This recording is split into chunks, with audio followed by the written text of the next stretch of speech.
início do século XVIII, a descoberta de ouro na região de Minas Gerais redefiniu o destino do Brasil colônia.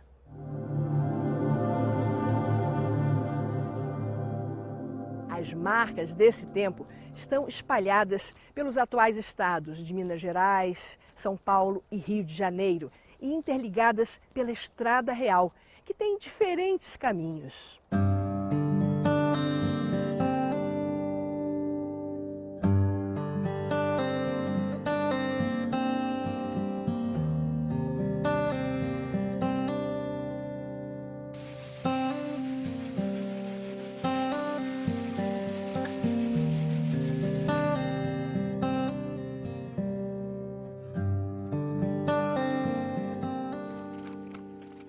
Há cerca de 300 anos, os bandeirantes fizeram no interior do Brasil as primeiras descobertas de metais preciosos.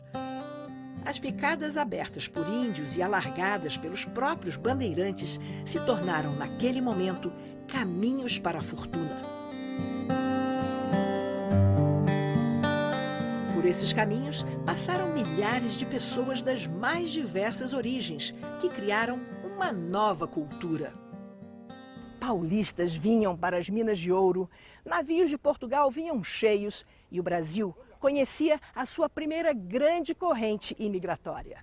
Realmente o Brasil, no início da descoberta do ouro nas minas, o volume de ouro retirado de lá, embarcado por Portugal, o que passou por Paraty nos 30 anos, vamos dizer assim, que serviu como porto de escoamento de ouro, era um volume tão grande que foi o que fez Portugal virar um império, vamos dizer assim. O ouro abundante era encontrado por toda parte, nos leitos, margens de rios, nas encostas. Com tanto ouro, o Brasil viu-se pela primeira vez organizando sua economia.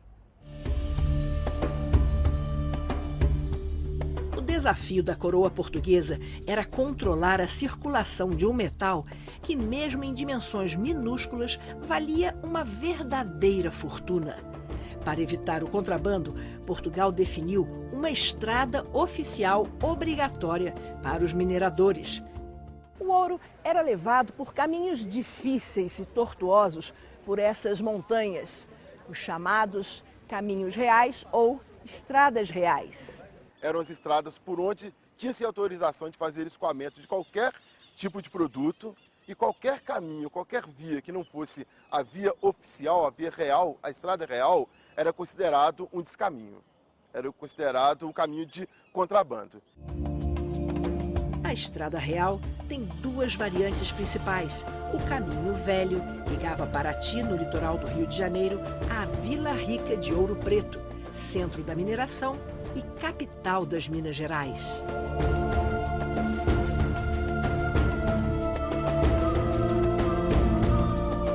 O Caminho Novo surgiu na terceira década do século XVIII e ligava a Vila Rica ao Rio de Janeiro. Mais tarde, com a descoberta de pedras preciosas ao norte de Vila Rica, criou-se o Caminho dos Diamantes, que ia até a cidade mineira de Diamantina. Aberto ainda no século XVII, o Caminho Velho cruzava montanhas íngremes, impondo dificuldades a quem quisesse se aventurar pelo ouro.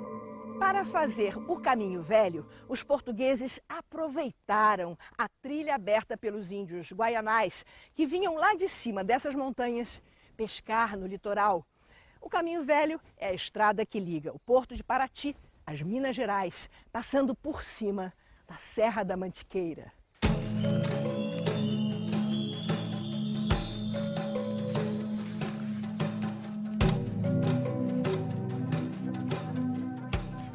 Ponto de partida do Caminho Velho, Paraty foi fundada no século XVII, antes da descoberta do ouro.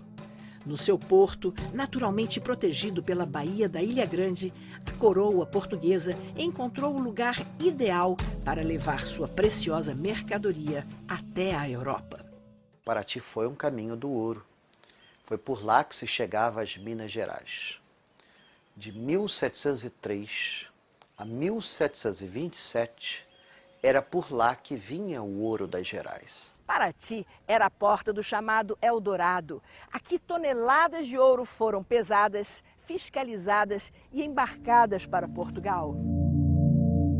De Paraty saíam toneladas de ouro e entravam milhares de escravos para trabalhar nas minas. O ouro e os escravos eram as formas de comércio mais lucrativas da época.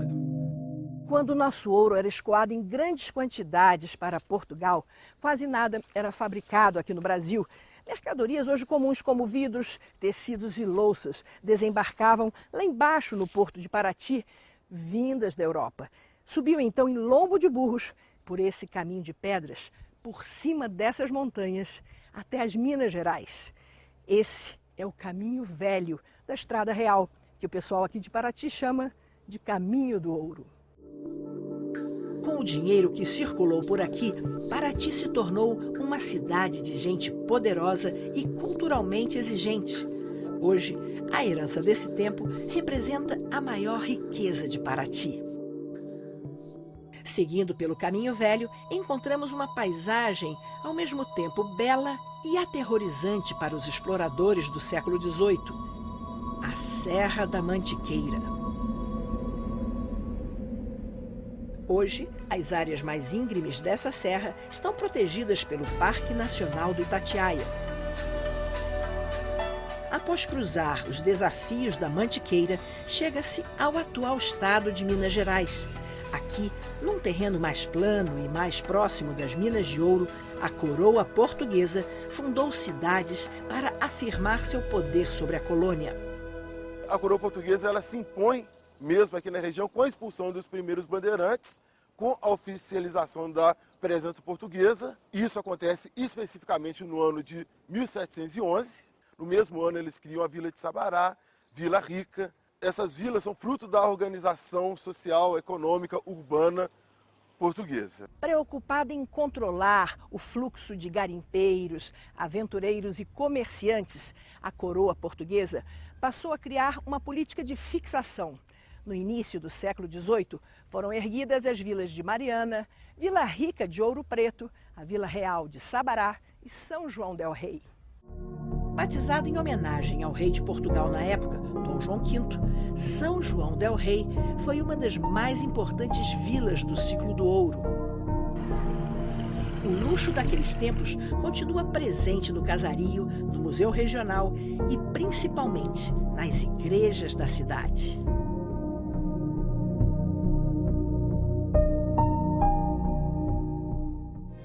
A Igreja de São Francisco de Assis traz a assinatura de Antônio Francisco Lisboa, o mestre aleijadinho, na portada principal, e é considerada um dos principais marcos do barroco mineiro. As pessoas tinham uma vida baseada no calendário religioso, as pessoas eram obrigadas a pertencerem a uma irmandade, então elas tinham esse vínculo, elas tinham essa ligação muito estreita com a igreja e, consequentemente, com a coroa portuguesa, o que possibilitava a vida social em Minas Gerais nos séculos 17 ou 19 era a Igreja Católica. A devoção era muito importante, porque você não podia falar com ninguém, você não podia dizer nada. Então, o único que você podia comunicar suas descobertas e agradecer era a Deus. Daí a importância dessas capelas, que algumas delas depois tornar-se-ão portentosas igrejas, hoje grandes marcos da cultura brasileira.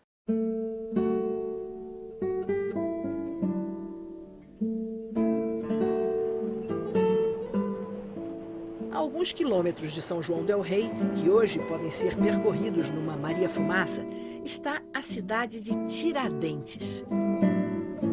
Nos tempos do ouro, ela se chamava São José del Rei. Com a proclamação da República, a cidade ganhou o nome do Mártir da Inconfidência. Ao contrário de São João del Rei, onde os cenários do século XVIII convivem com a aceleração urbana dos dias de hoje, em Tiradentes, tudo parece estar parado no tempo.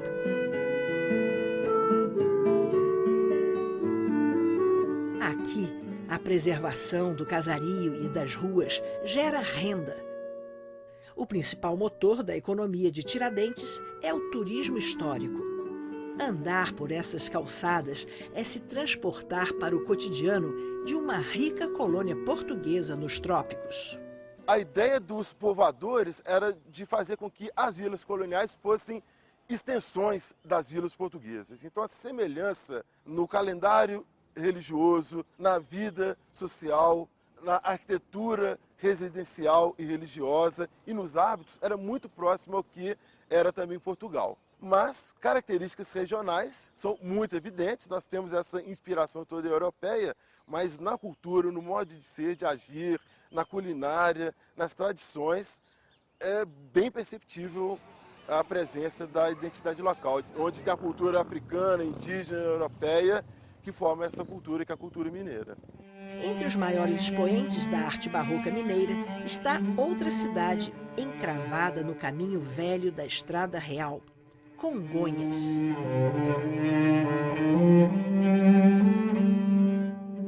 Aqui se encontram algumas das mais importantes obras de mestre Aleijadinho, com destaque para as esculturas dos 12 profetas, esculpidas pelo mestre em pedra-sabão no Santuário de Bom Jesus de Matosinhos. Apesar da inspiração europeia, quando essa arte chega nas mãos de artistas como Antônio Francisco Lisboa, o Aleijadinho, eles dão um toque mineiro, né? Desde o traço, né? Desde a fisionomia, dos lábios grossos, do nariz, da presença da raça negra, indígena e do branco, muito evidentes nas obras.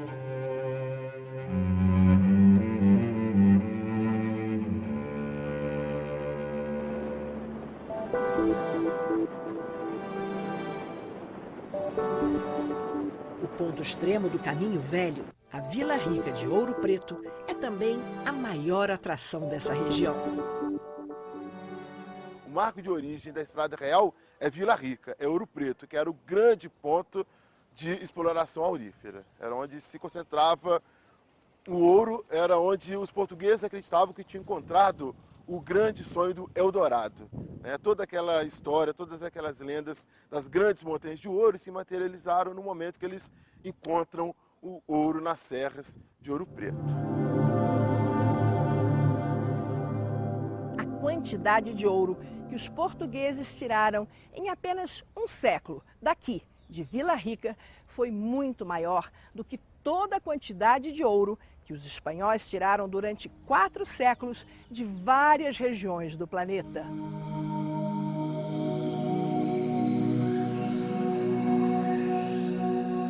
Ouro Preto foi a primeira metrópole do Brasil. Nos tempos da mineração, aqui viviam cerca de 20.000 pessoas.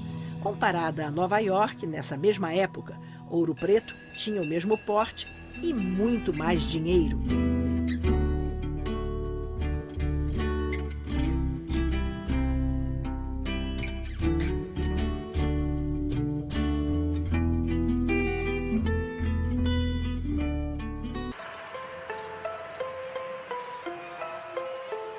São vários os tempos da Estrada Real, desde sua criação no início do século XVIII, passando pelos séculos XIX e XX, até sua revitalização no início do século XXI, com o turismo e o resgate cultural.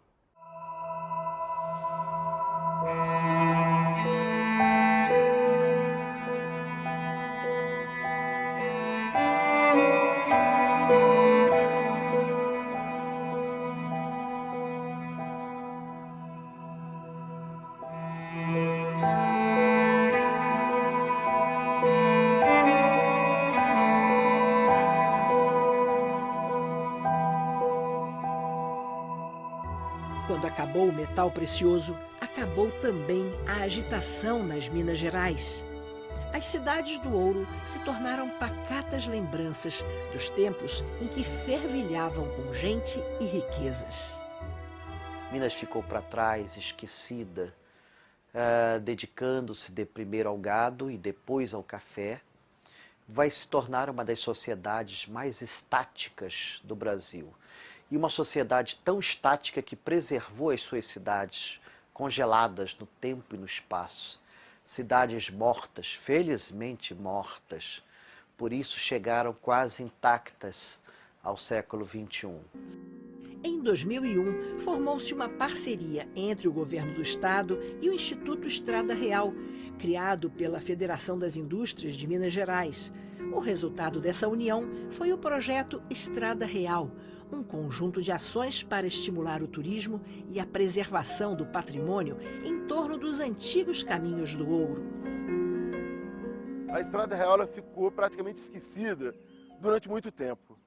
Há 10, 15 anos atrás, ouvia-se falar da Estrada Real, mas ninguém sabia quais os perímetros que contemplavam a famosa Estrada Real.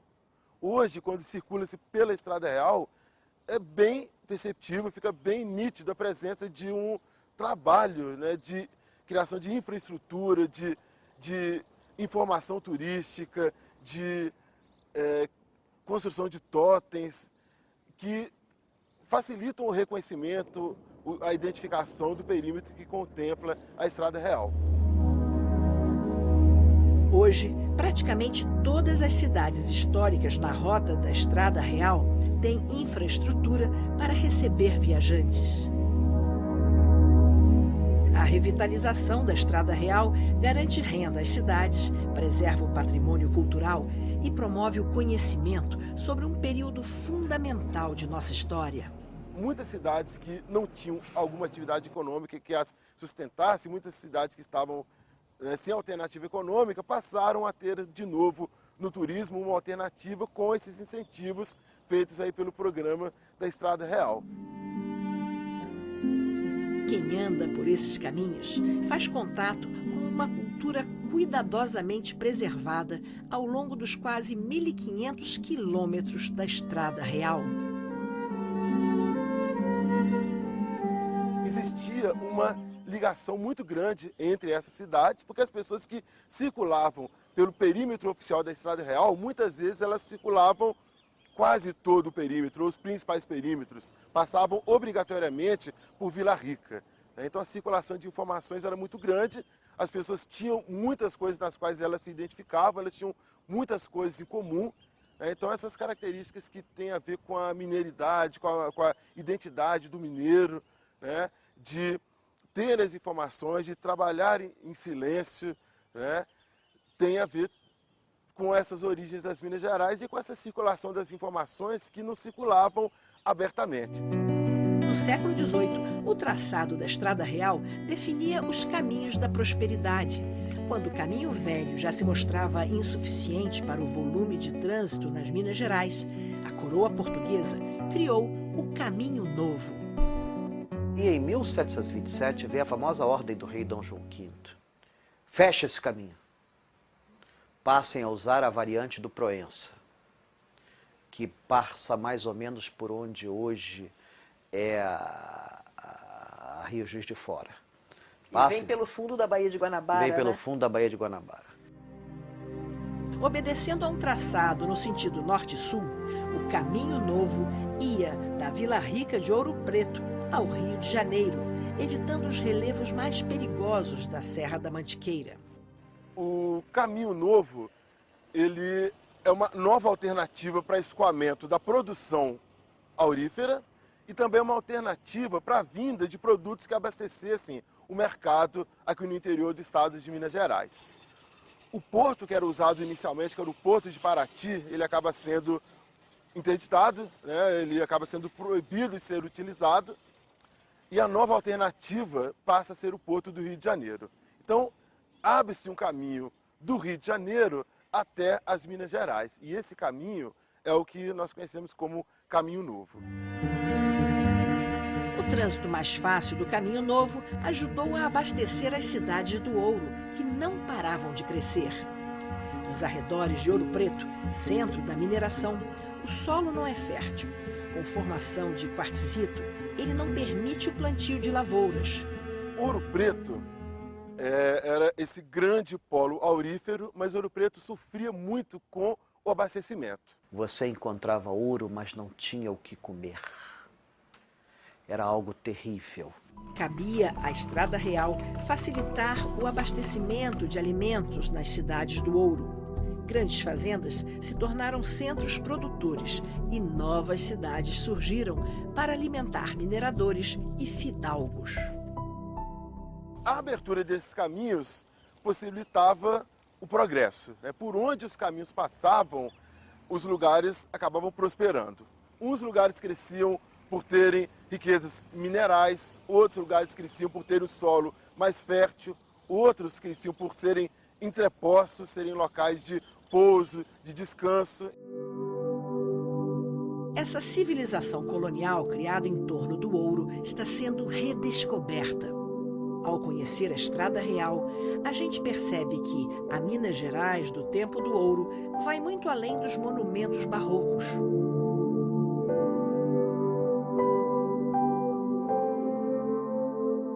Nas regiões próximas a Ouro Preto, antigas fazendas vão aos poucos se transformando em hotéis e se inserindo no atual ciclo econômico da Estrada Real, o turismo. O circuito do ouro, que ficou com Ouro Preto, Mariana, Congonhas, é a região mais forte realmente, né, onde estava o ouro inserido ali naquela época e onde trabalhava mais o ouro. Aqui a gente ficou com o circuito vilas e fazendas pela questão que são cidades menores, que eram antigas vilas, e as grandes fazendas. Então as fazendas mais centenárias da região encontram nessa região aqui mesmo. Em Santana, Cristiano, Itaverava, Queluzito, Casagrande. São cidades que passam também a Estrada Real. Então tem uma força bem interessante e grande nesse sentido de valorização desse mercado da Estrada Real atualmente. Nos arredores de Ouro Preto, seguindo pelo Caminho Novo, há outros vestígios da Estrada Real. No Parque Estadual do Itacolomi está a Casa Bandeirista, um posto fiscal dos tempos da mineração. Bom, Casa Bandeirista, a Bandeirista veio de arquitetura rural paulista, construída por Domingos Bueno, segundo guarda-mor das capitanias de Minas Gerais, com o intuito de cobrança de impostos, ou seja, cobrança do quinto, a quinta parte da riqueza ficava retida, que era o imposto cobrado do fluxo do ouro explorado. Na tentativa de impedir o contrabando, a coroa portuguesa proibiu a circulação do ouro em pó ou em pepitas. A Estrada Real passou a abrigar, então, em toda a sua extensão, dois tipos de casa oficial. As casas de fundição, onde o ouro era transformado em barras com selo real português. E as casas para a cobrança do quinto, o imposto sobre o ouro. Então o quinto era 20%. É engraçado, né? Hoje se reclama tanto. Na época o governo só incidia, só abocanhava 20% dos ganhos do trabalhador. Tiradentes morreu à toa, coitado. A Casa Bandeirista foi construída em 1706 para a cobrança do quinto. Essa foi provavelmente a primeira edificação pública de Minas Gerais. A Estrada Real do século XXI vai além do patrimônio histórico. O traçado do Caminho Novo atravessa refúgios de beleza natural protegidos por lei. Entre os destaques do patrimônio natural desse caminho estão o Parque Estadual do Ibitipoca, em Minas Gerais, e o Parque Estadual da Serra dos Órgãos, no Rio de Janeiro. Ao longo da Estrada Real, formou-se uma civilização sofisticada, a primeira com essas características no Brasil. Aos requintes dessa sociedade se misturaram a luta dos mineradores, os saberes dos escravos e a cultura das fazendas. O resultado é um pedaço precioso do Brasil,